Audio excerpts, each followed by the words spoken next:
was once keeper of flame in the temple of Emberglass, daughter of scrolls and starlight.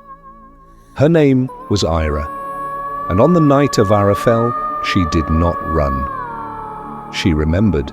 The flame that once gave warmth now took everything from her. But in the ashes, she found pages the fire could not eat, names, forgotten prophecies, and a single rune etched in her own blood.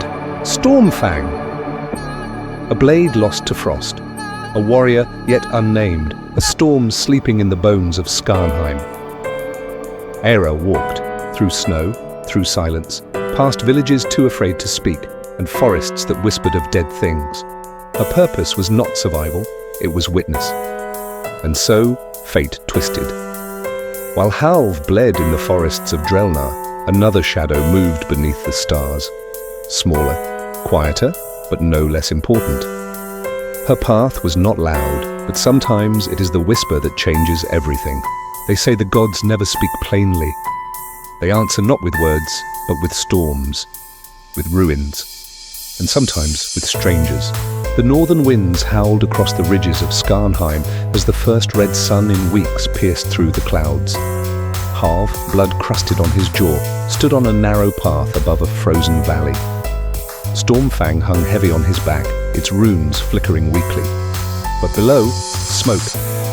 Not the black, choking kind from burning villages, but thin, pale strands, controlled, tamed, alive.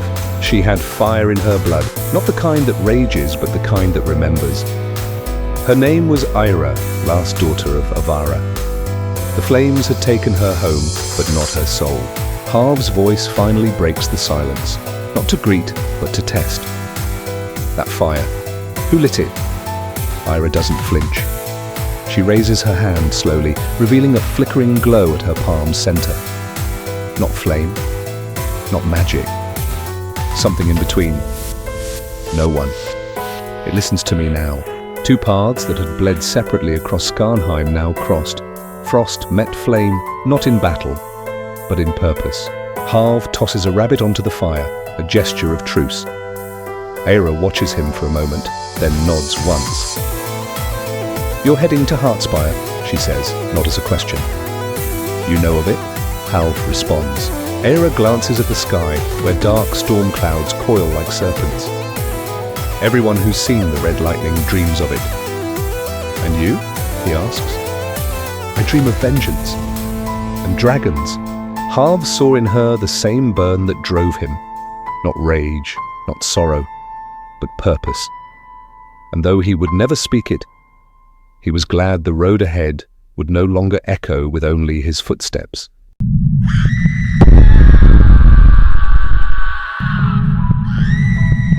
There are many who remember Avara as a city of warmth, towers of red stone, streets echoing with songs, and markets that smelled of spice and emberwood. But those who speak of it now speak only in past tense, because Avara is no more. Drakmir sent no army to Avara. He sent a storm of flame, and with it the Skarathi, firewalkers from the cursed forges of the Viola Deep. They didn't conquer, they erased. In one moment she lost her family, her home, her name. What rose from Avara's ashes was not a girl, but a flame that refused to die. She walked across deserts and dunes until the wind carried her to Skarnheim. She became myth, a shadow among traders, a whisper among mercenaries. The Ember Stepper, they called her. And fate, cruel and cunning, led her to a man who also carried a wound, too deep to speak. The frost met the flame, not as enemies, but as exiles. The gods did not plan this alliance, the gods were silent. But the land had begun to stir, frost and flame. A boy raised by silence and a girl forged by fire. They walked without speaking, but the land listened. And as they drew near the Heartspire, something older than kings began to awaken. This was the hollow path, the old way into Skarnheim's heart, carved by hands that once defied the gods and sealed after their screams faded. No map dared mark it, no traveler returned from it. Legends called them the Watchers, punished beings, cursed to become the walls they once ruled over.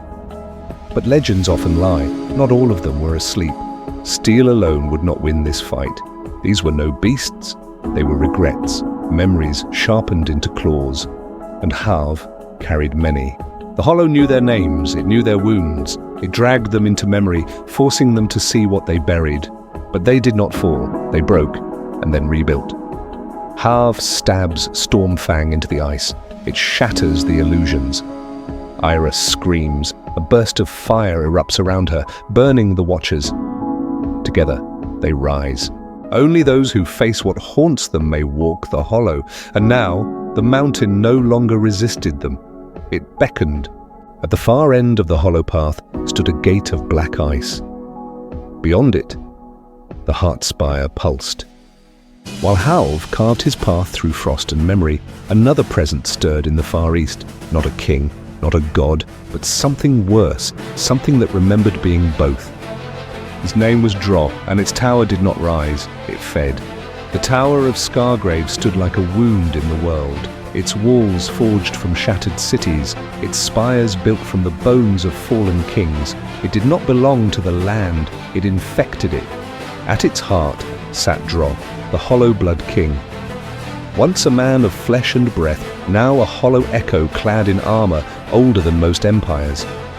His throne was bone and silence, and every whisper within its halls echoed with dread.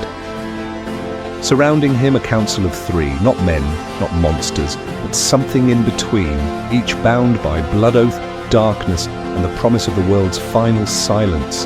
The three generals are Nethra, the Pale Flame, a sorceress bound in ash and ember who commands fire that feeds on pain. Mulgrin the Chainborn, a half-giant stitched with cursed iron and frost-bound magic.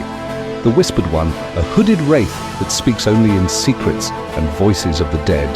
Together, they plotted. Above a burning map etched with blood and void runes, cities flickered and dimmed like dying stars. Names whispered: Velmir, Kor, Cilia, all marked for ash. But beneath the tower, the true heart pulsed, the ritual forge. Not of flame and metal, but soul and scream. There, the wound blade was born. Virkar, a blade that hungered, that remembered.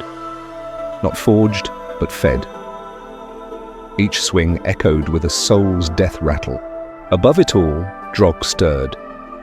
His helm cracked open slightly, revealing eyes like dying stars. And for the first time in 1,000 years, he smiled. For war was not coming. It had already begun. And the first to fall would be the last son of the wolf. The winds of Skarnheim had shifted. For Halv, there was no going back now.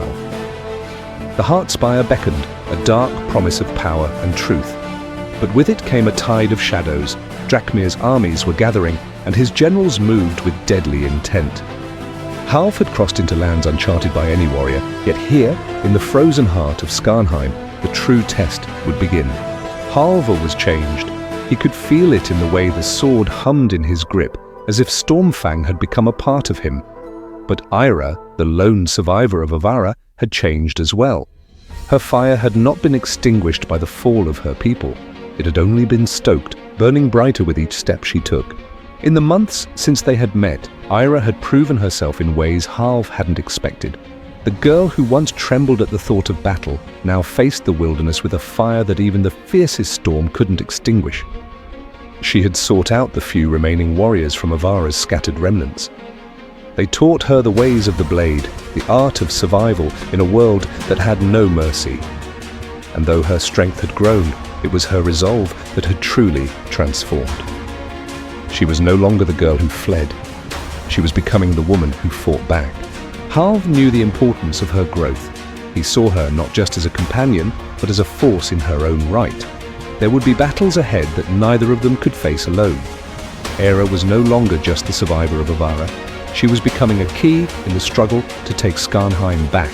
As Halv had been reforged in the frost and shadows of Drelnar, so too had Eira been forged in the flame of her own loss. Together, they would face the rising storm, but Eira's fire, her fury, would be a force that even the darkness could not easily snuff out. Together, they were a force that neither Skarnheim's frozen wastes nor Drakmir's armies could ignore. But as they ventured deeper into the lands where the Heartspire lay, they could feel it. The pull of the Dragon King's return was near.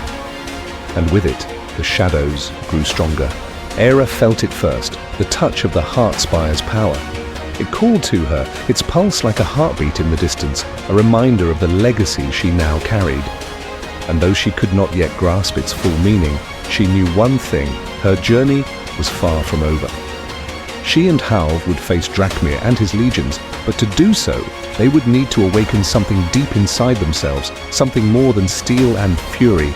The path was treacherous, a twisting maze of ice and shadow, but Halv and Eira pressed onward, their steps growing heavier with each passing mile.